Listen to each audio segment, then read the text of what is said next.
Bonjour à tous, je suis Outcast et on est parti pour une petite revue Necron.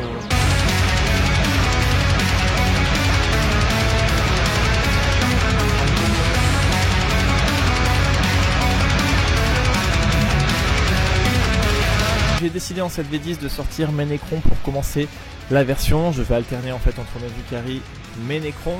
J'ai sorti un Cétan Dragon du Néant. J'ai sorti du coup des unités de Sinué de Scarabée. J'ai sorti une Arche du Jugement Dernier, un Réanimateur Comtech. Donc ça c'est pour les petites unités un petit peu indépendantes qui vont apporter du punch. Et après, en gros, j'ai sorti deux unités qui vont me permettre d'être en fait des petits marteaux. Donc notamment une première unité avec donc Orican le Devin, unité de 20 guerriers Necrons et des Cryptocères. Ce qui me permet d'avoir un combo en fait d'unités de 20 guerriers avec une invulnérable à 4 grâce à Orican. Et grâce à Orican, j'ai deux Cryptocères qui donnent un Philnopen à 4 au personnage et à ces deux petits Cryptocères. Donc en fait, ça me permet d'avoir une unité assez résistante. Qui a un Philnopen à 4 grâce au Cryptocère contre les blessures mortelles ou les gros dégâts, et d'avoir une invulnérable à 4 contre les dégâts plutôt normaux. Et à côté de ça, donc j'ai une unité donc d'immortels avec un chronomancien qui va leur donner du coup le -1 pour pouvoir être touché, qui va leur donner du coup aussi grâce aux deux Cryptocères un petit peu plus de résistance, ainsi qu'un Philnopen à 4 du coup sur le personnage. J'ai joué mes immortels en Tesla, en carabine Tesla à portée 18 pas, ce qui va permettre de pouvoir bouger, tirer et rebouger derrière grâce à la compétence du chronomancien. On jouait en 1500 points sur un scénario classique du livre de règles, la guerre. Et donc je vais vous faire un petit débrief en fait très succinct de la faction Necron et aussi de ma partie. Donc la partie, pour résumer en gros, j'ai affronté des Space Marines, je mène en fait au point de scénario, donc grâce aux objectifs, j'arrive à bien rester sur l'objectif, mais je perds lamentablement à la poutre. Le Space Marine est très létal en fait, donc son armée, pour résumer, c'est très facile, hein. Il jouait 2 Répulsors, une unité de 10 Hellblaster, une unité de 10 Marines avec Capitaine Apothicaire. Il jouait des unités des Inceptors à plasma et il jouait du coup un Dreadnought Redemptor. Donc ce qui s'est passé en fait au niveau de la létalité, grâce à ces Répulsors, il avait la compétence du coup de blessure dévastatrice qui permet de faire des blessures mortelles sur des 6 pour blesser. Et c'est très embêtant parce que du coup ça me prive de ma sauvegarde invulnérable à 4+ d'Orican. Voilà. Et ça en fait passe énormément mes armures à 3+ de mon armée. Donc le combo en fait qu'il a sorti, c'est qu'en fait avec les Gatling Primaris de ses Répulsors, grâce au serment de l'instant, il m'a dit qu'il balançait en fait 44 tirs avec des blessures dévastatrices où il relance tout pour toucher, tout pour blesser, grâce au serment de l'instant. Du coup, ce qui fait qu'en fait je me suis fait laver mes unités les unes après les autres. J'ai quand même eu pas mal de chance sur mes sauvegardes, mais ça n'a pas suffi. Au bout d'un moment, j'ai quand même craqué. Donc on a arrêté la partie parce qu'il était 2h du mat et que c'était vraiment une des premières parties de jeu. Mais on voit clairement en fait que la liste que j'ai sortie ici manque vraiment énormément de punch, ou alors manque énormément de résistance. Il faut jouer sur les deux tableaux parce qu'en fait en face ça ne rigole pas. Pour faire simple, donc premier tour en fait il cible l'Arche du Jugement Dernier avec le serment d'instant, il met tous ses tirs dessus et il me la descend. Ça c'est réglé. Tour 2, il fait pareil avec mon Cétan. J'ai avancé mon Cétan pour commencer un petit peu à l'embêter sur son Dreadnought et sur ses Répulsors.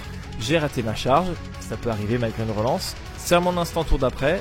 Le Cétan il a volé en éclats, voilà, blessure mortelle, il relançait tous les jets de dés, donc il a tué à la blessure mortelle, hein.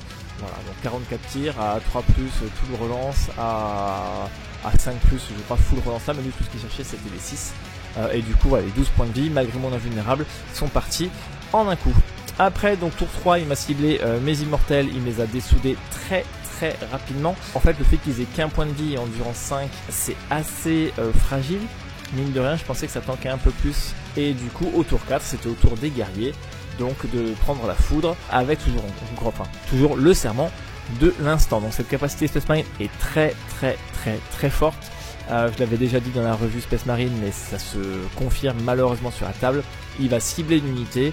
Et en gros, peu importe la résistance que vous lui mettez, elle risque de sortir avant même de pouvoir faire les jets de protocole. Alors ça peut être un petit peu contré avec un stratagème ou avec une barge, mais le problème c'est que quand on se prend voilà une vingtaine de tirs à dégâts avec des blessures mortelles, on peut activer le stratagème, ça va faire revenir un petit peu, et la prochaine unité qui va tirer dessus va quand même nous dessouder l'unité, Donc à voir. Donc là c'était plutôt en fait une armée avec des gros blocs, un gros bloc de guerriers avec les cryptocères, avec le Hurricane, un gros bloc de 10 immortels. Voilà, j'ai une unité de 6 nuées pour vraiment avoir beaucoup de points de vie, mais force 2, endurance 2, j'étais très déçu. Même si j'arrivais en fait à blesser automatiquement grâce à touche fatale, mais sérieusement 80 points c'est très cher, je pense jouer que 3 nuées. Ça sera très bien juste pour se mettre sur un petit objectif ou pour bloquer une unité. Le Cétan il a l'air très fort mais j'ai absolument pas pu le tester. Encore une fois, il a pointé le bout de son nez, j'ai raté ma charge avec son mouvement de 7. J'ai raté ma charge, c'est à mon instant, il me l'a vaporisé au tour d'après. Très facilement et encore une fois c'était pas honteux niveau jet de dés. Donc plutôt déçu, mais je pense que c'est encore une bonne figurine qu'il va falloir jouer vraiment avec doigté. L'Arche du Jugement Dernier est assez puissante. Le problème c'est que des 6 tirs plus 1 c'est assez aléatoire. Donc il suffit de faire 2-3 tirs et puis le dégât 4 mine de rien on fait perdre allez 8 ou 12 points de vie sur des figurines qui en ont 16 voire 20. En fait on ne les sort absolument pas en un tour, donc pour quasiment 200 points, c'est vrai que c'est quand même assez cher. Le réanimateur Canotech par contre lui est très puissant parce qu'il permet en fait de réanimer en plus des 3 points de vie sur le protocole et c'est super intéressant parce qu'on le cache derrière un bâtiment, à 12 pas autour il va booster tout le monde, donc ça coûte 100 points. Mais je pense que ça les vaut parce que c'est vraiment un gros effet de bulle, donc c'est assez intéressant.